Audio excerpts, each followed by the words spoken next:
Most people don't realize when their decline begins. There is no collapse, no warning, no dramatic failure. There is only comfort. Comfort that feels harmless. Comfort that feels deserved. Comfort that slowly replaces effort. And while nothing seems wrong on the outside, something critical is quietly eroding on the inside. The mind stops wanting effort. The body stops tolerating discomfort. The soul stops asking for meaning. This is not addiction in the obvious sense. This is not self-destruction you can easily point to. This is the slow decline caused by constant pleasure seeking.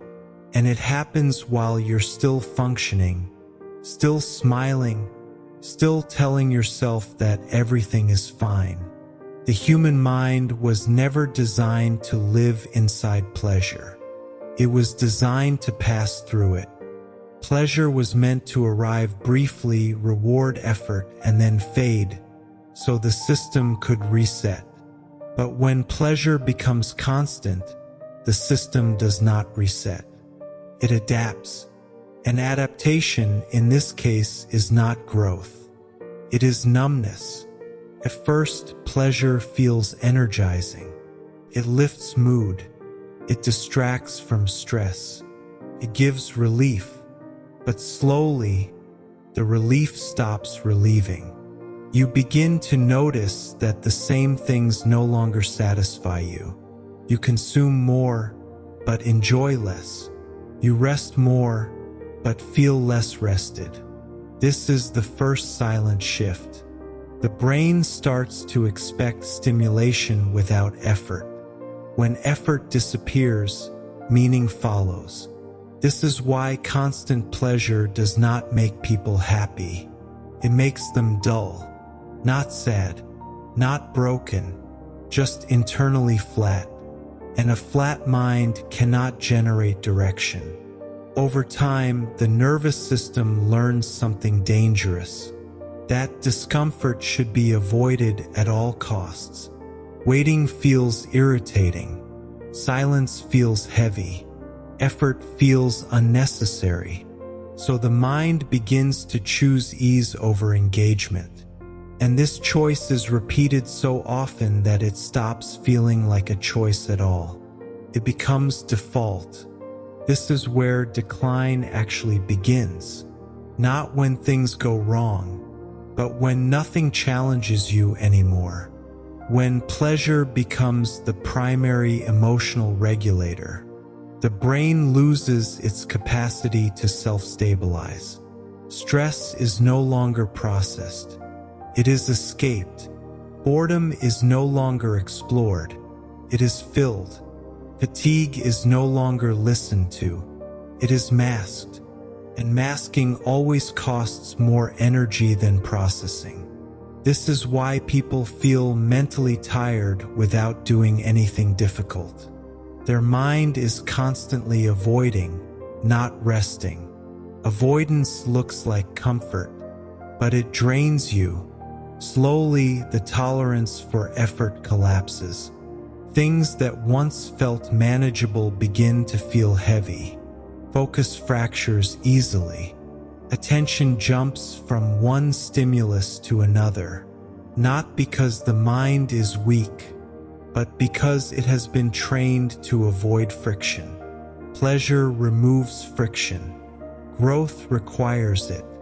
When friction disappears, growth stops. And when growth stops, identity weakens. You begin to feel less grounded, less decisive, less internally solid. Confidence becomes performative. Motivation becomes inconsistent. Willpower becomes unreliable. Not because you lack discipline, but because the system that supports discipline has been eroded. This erosion is subtle. It doesn't announce itself. It just makes everything feel slightly harder than it used to be. You wake up tired even after sleeping. You procrastinate without knowing why. You delay decisions you once made easily. This is the cost of constant pleasure. The mind no longer knows how to stay with discomfort long enough to transform it. Instead, it escapes, and every escape reinforces the belief that discomfort is dangerous. Over time, this belief reshapes behavior. You stop choosing long-term stability. You start choosing immediate relief. And immediate relief always borrows energy from the future. Eventually, the future arrives, and the bill is due. This is why people feel exhausted in comfortable lives. Not because life is demanding, but because the mind has been overstimulated and undertrained. The most damaging illusion is that pleasure equals rest. True rest restores capacity. Pleasure only distracts from depletion. When the distraction fades, depletion remains. This is why pleasure-seeking does not create joy. It creates dependence. The mind becomes dependent on stimulation to feel normal. And when stimulation is absent, discomfort feels intolerable. So the cycle continues. More pleasure, less capacity, more avoidance, more fatigue. This is not a moral failure. It is a psychological consequence, and it affects everyone exposed to constant ease without intentional resistance. The decline is slow, quiet, comfortable, and by the time you notice it, you're already wondering where your strength went. You may not even realize how much effort it takes to live like this. Not physical effort, mental effort. The effort of constantly managing stimulation, of keeping the mind occupied so it doesn't feel empty, of avoiding stillness because stillness reveals what comfort has been covering. This is why silence starts to feel uncomfortable, because silence exposes the absence of internal strength. A mind trained on constant pleasure is not relaxed. It is restless. It needs input. It needs novelty. It needs something to lean on. And when nothing is available, it turns inward, not with curiosity, but with anxiety. This is where people misunderstand themselves. They think they are lazy. They think they lack discipline. They think something is wrong with their character. But what is actually happening is far more mechanical. The nervous system has been trained to outsource regulation to pleasure. Instead of stabilizing itself internally, it waits for something external to do the job. A screen, a taste, a distraction, a hit of stimulation. Remove the stimulus and instability appears. That instability feels like fatigue, but it is not true exhaustion. It is underdeveloped endurance. Endurance is not built through comfort. It is built through staying present when nothing exciting is happening. And when that capacity is missing, even small tasks feel heavy. This is why the modern mind feels busy but unproductive. It is constantly active, but rarely engaged. Activity without engagement drains energy faster than hard work. Because engagement gives meaning, and meaning sustains effort. Pleasure removes meaning from action. It makes everything feel optional, disposable, temporary. Why commit when you can escape? Why endure when you can distract? Why build when you can consume? These questions are never asked consciously. They are embedded into behavior. Over time, the mind begins to avoid anything that requires sustained attention. Reading feels difficult. Listening feels tiring. Thinking feels overwhelming. Not because the mind is incapable, but because it has been trained to jump away at the first sign of resistance. Resistance becomes the enemy, and yet, resistance is exactly what once made you strong. When resistance disappears from life, the mind loses its ability to organize itself around a goal. Goals require delay. Delay requires tolerance. Tolerance requires a nervous system that is not constantly seeking relief. Without that, everything feels fragmented. You start many things. You finish few. You plan often. You execute rarely. And each unfinished action quietly erodes self-trust. That erosion doesn't scream. It whispers. It shows up as hesitation, as self-doubt, as the feeling that you are not fully in control of your own direction. This is where pleasure does its deepest damage. It doesn't just drain energy. It dissolves authority. Inner authority is built when the mind proves to itself that it can stay. Stay with discomfort. Stay with effort. Stay with boredom. Stay with silence. Pleasure teaches the opposite lesson. Teaches the mind to leave. And every time the mind leaves, it weakens its own foundation. Eventually, even pleasure stops working. The same comforts that once relieved stress begin to feel hollow. You chase more stimulation, but it only increases the numbness. This is when people say, "I don't know why I feel tired all the time." The answer is not in sleep, not in motivation, not in hacks. It is in the slow loss of mental integrity. Integrity does not mean morality. It means wholeness.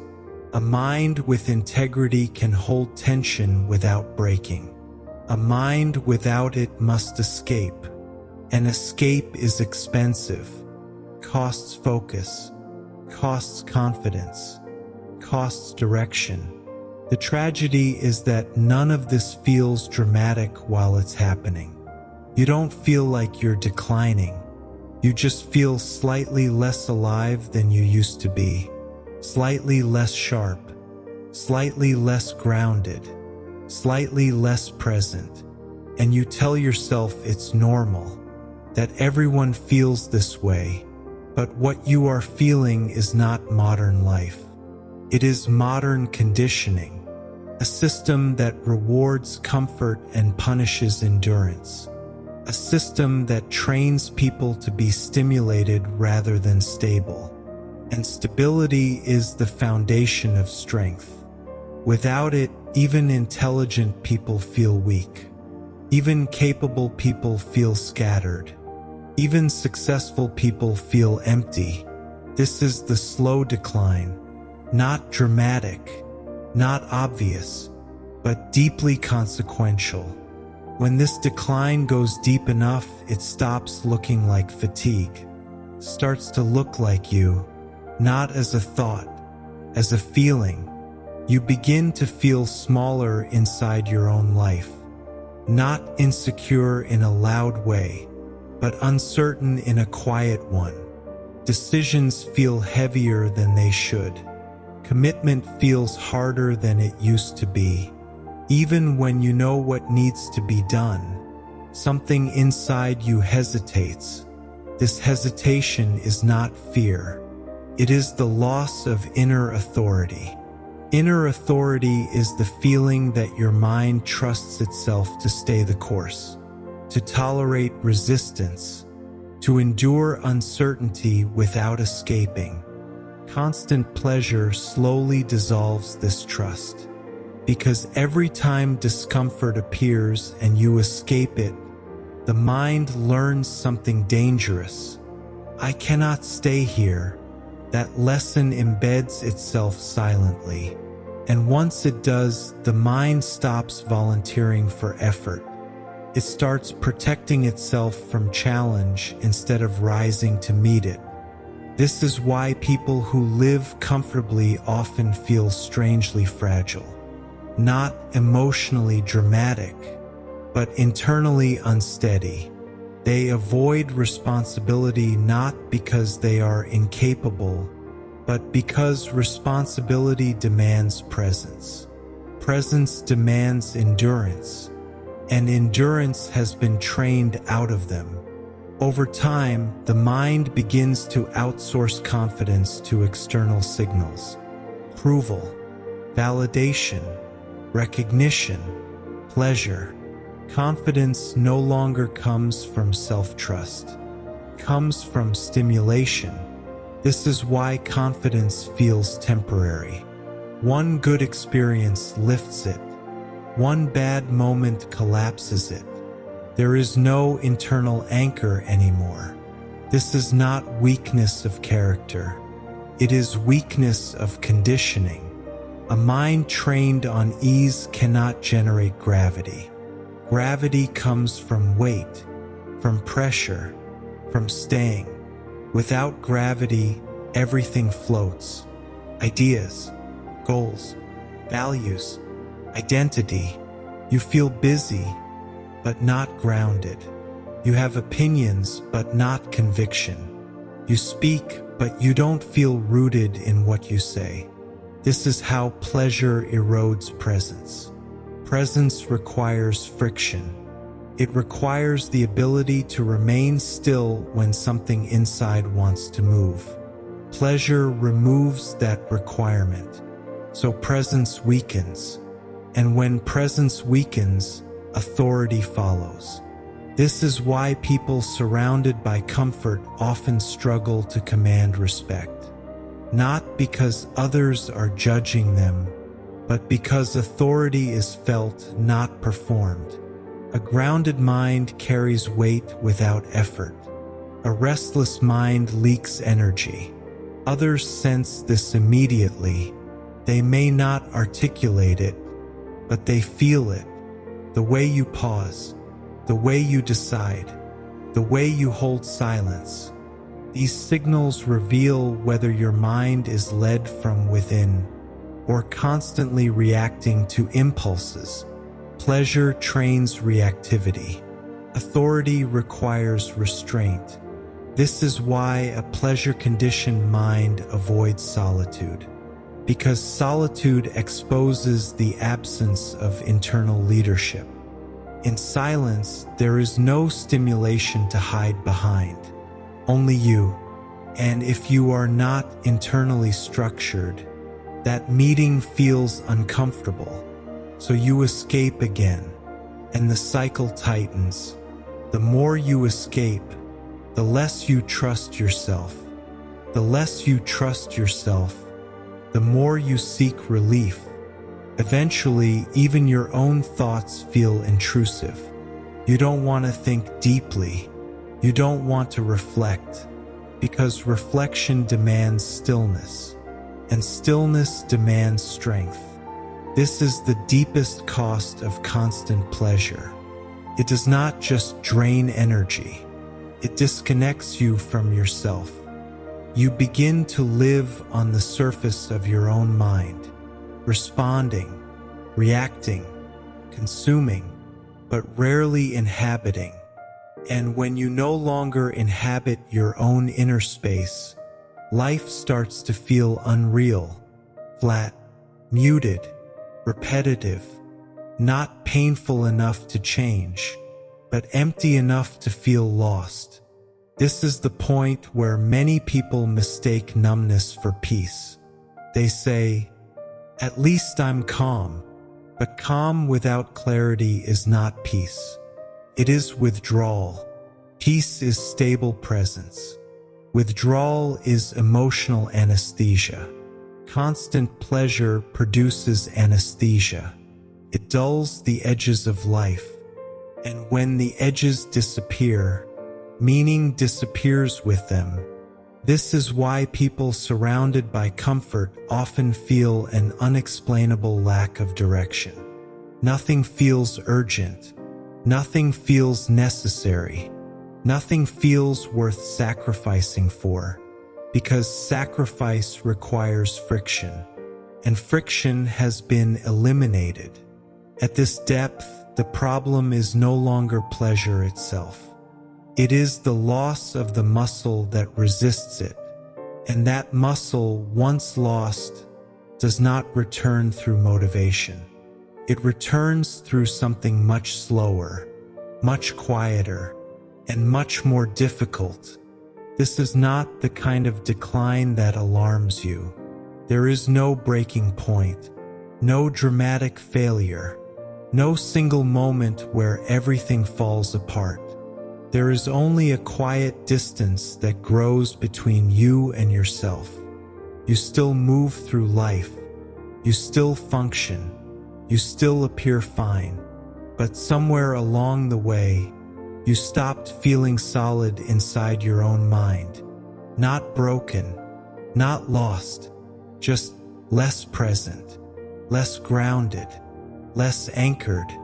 The strength you once had did not disappear overnight. It dissolved slowly, every time comfort replaced effort, every time relief replaced endurance, every time stimulation replaced stillness. Nothing was taken from you.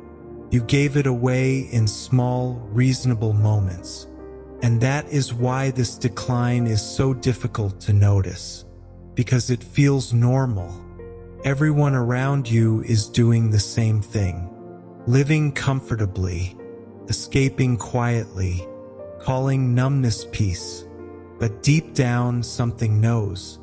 Something remembers what it felt like to be internally steady, to tolerate discomfort without running, to stay present without distraction. That memory hasn't disappeared.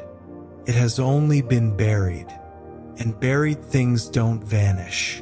They wait. They wait for the moment when comfort no longer satisfies, when pleasure no longer relieves, when distraction no longer works. That moment is not a crisis. It is an invitation, not to fight pleasure, not to reject the world, not to become rigid or extreme, but to return to effort, to return to presence, to return to the quiet strength that comes from staying with yourself. When nothing is stimulating, nothing is entertaining, and nothing is helping you escape, this script ends here. Not because the story is finished, but because awareness has reached its deepest point. What comes next is not force. It is retraining, and that is where the real work begins.